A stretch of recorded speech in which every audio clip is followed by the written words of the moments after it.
Hi, Gummy Bears. Mrs. G's ready to start a new Clementine book. It's titled Clementine and the Family Meeting. Remember, if you've already read this story, don't tell anybody what happens.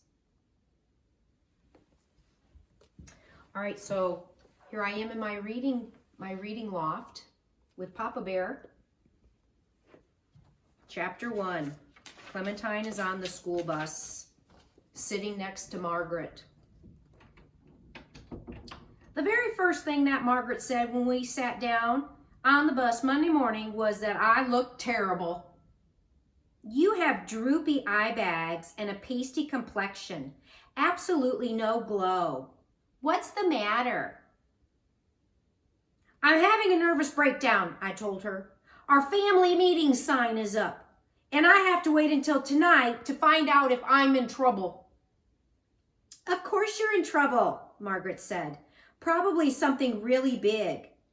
Bright pink blush and a sparkly eyeshadow is what I recommend.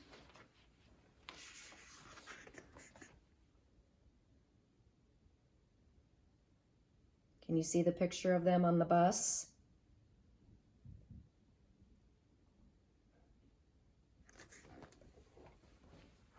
This winter vacation, Margaret visited her father in Hollywood, California. When she got back, I had to listen for 300 hours to how great his new girlfriend was. She's the makeup artist for his commercials, Margaret said, all melty-voiced, as if she was the one who was in love with this Heather person. Someone who puts makeup on people isn't an artist, I informed Margaret. My mother is an artist, not her. Heather is too an artist, Margaret snorted. And she's been teaching me some of her professional techniques. Then Margaret had blabbered on and on about advanced lip gloss tips and the proper application of eyeliner until I thought I would die of boredom. Whenever Margaret talks about makeup, I feel exactly the way I felt when we took my grandparents to the airport so they could move to Florida. Lonely. Even though Margaret isn't going anywhere, when she talks about makeup, I feel like I'm back at the airport again and she's getting on a plane for a long trip to somewhere without me. I don't need any blush, I yelled a little louder than I meant to. I don't need any makeup at all. I just need to know what I'm in trouble about. Margaret rolled her eyes at me and then dug around in her pocketbook. She pulled out a pointy silver tube that looked dangerous. Like a bullet. Margaret, I gasped. Are you putting on lipstick? Margaret smeared the lipstick on, pooched out her lips, and smuckered them at me. Yep, she said, smuck, smuck, smuck. So what? I'll take it off before we get there. There's a little picture of Margaret.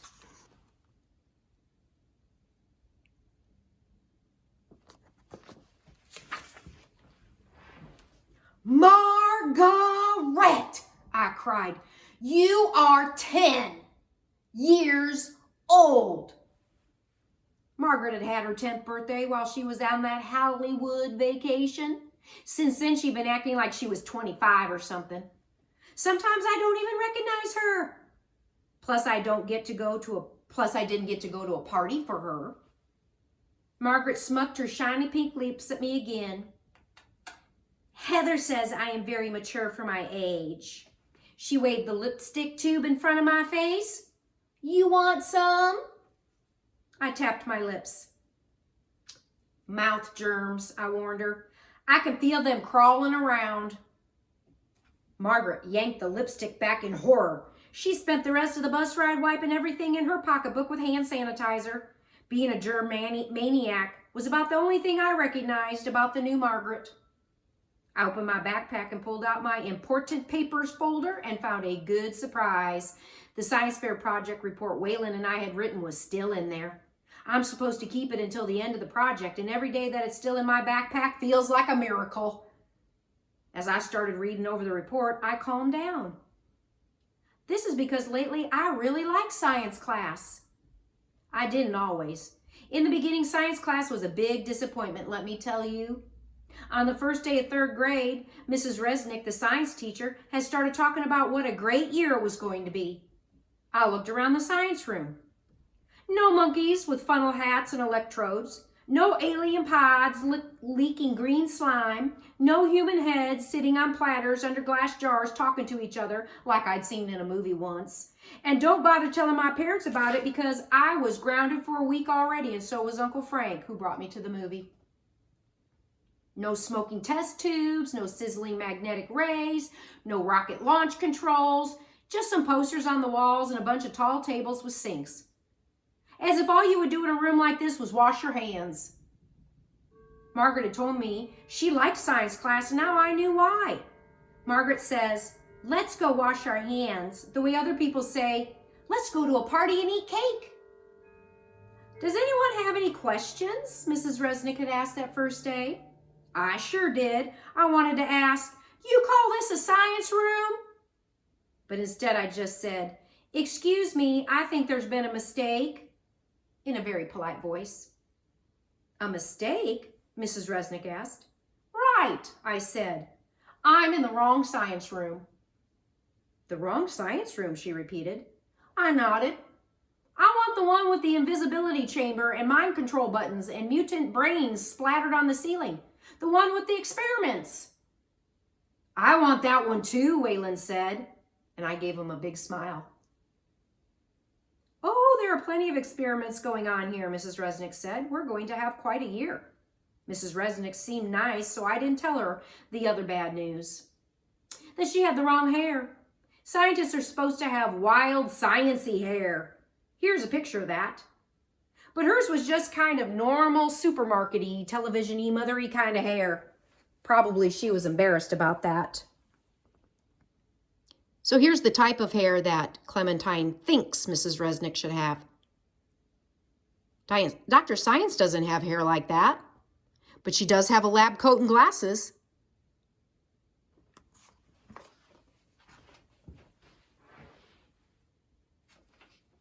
Now, though, I like science class. Mrs. Resnick is a good teacher, even with her normal hair. I like our science fair project. I like our rat, named 18. I like that I got Waylon for a partner. All the kids begged him to be their partner because he's the scientisty kid in third grade. But he picked me because I'm the only one who believes he's going to be a superhero when he grows up. And today, I had an extra thing to like about science class. For 40 whole minutes, I wouldn't have to think about our family meeting or Margaret's lipstick smucking.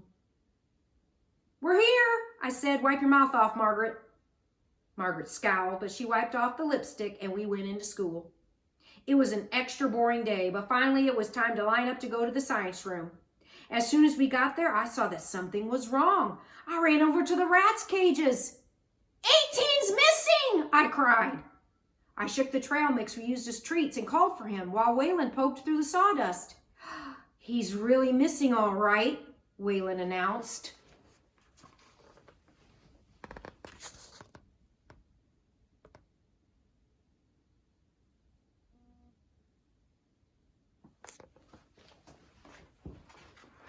Mrs. Resnick came over and frowned into the cage. They were all here Friday when I left. Check through the bedding again. I'll bet he's just hiding. I feathered away the wood curls more carefully, and then I saw. Look, I said. In the back corner under the water bottle, a rat belly-sized hole had been chewed through the plastic floor. Mrs. Resnick was frowning now. He's probably been gone all weekend. Still, let's search the room. We looked everywhere. We looked in the second graders' volcano models. We plowed through the trays of seeds the fourth graders were germinating. We poked through the fifth graders' crystal collections. We even looked in the paper towel dispenser. No 18. After a while, the other kids had to go back to their rat training, and only Waylon and I kept looking. Oh, so they each have partners in their own rat. So Waylon and Clementine have number 18, and he's missing. When the bell rang, we still hadn't found him. Maybe he'll show up when I feed the other rats this afternoon, Mrs. Resnick said. You two head back to your class now. Waylon and I said all right, and we went back to 3B. But it wasn't all right. A little while ago, my kitten moisturizer got lost in Boston, and all the bad feelings I had when he was missing, worrying about him being scared or getting hurt and about whether it was my fault, all came back over me. Here's Waylon and Clementine. Look how they're hanging their heads. They look so dejected and sad.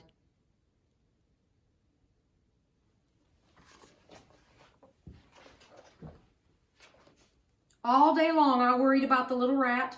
I had to hear about 100 Clementine, pay attentions from my teacher, and every time I was paying attention. I was paying attention to Maria's chunky boots that looked like tires on the bottom and worrying about someone stomping on 18. I was paying attention out the window to all that ice and snow and imagining how cold 18 would be if he got outside. When the janitor came down the hall, I was paying attention to his gigantic vacuum cleaner and thinking how he wouldn't even notice if a little tiny rat got sucked up inside. After that, I started wondering if our school had a trash compactor, and that got me so worried I almost gave myself a heart attack. Finally, after about 300 hours, the school's overbell rang, and I got my stuff from the coat rack and asked Mr. DeMotts if I could go back to the science room. He pointed to the clock. Don't miss the bus. The bell rings at 2:15 and the buses open their doors at 2:30 and my bus is the second to leave, which is at 2:28, so I had 13 minutes. I won't, I said. I set my inside clock for 20 minutes because one had already been wasted talking to my teacher. Oh, excuse me. I set my inside clock for 12 minutes because one had already been wasted talking to my teacher. My inside clock keeps perfect time, and so I am never late for anything. Okay, fine, I'm late a lot, but it's only because I forget to set my inside clock. But I was remembering now. I ran down the hall, even though the rule is no running in the hall, and I was there in 51 seconds. I dumped my coat and stuff on top of the bookshelf and skidded over to the cage. He didn't come back? I asked. Who? Mrs. Resnick asked back. Our rat who's missing, I reminded her in a patient voice, the kind I wish people would use with me if I forget something. Didn't he come back when you fed them? She said, no, sorry. I sprinkled some trail mix outside his cage in case he came back, and then my inside clock said it was time to go. On the bus, I worried about 18 so much my head hurt.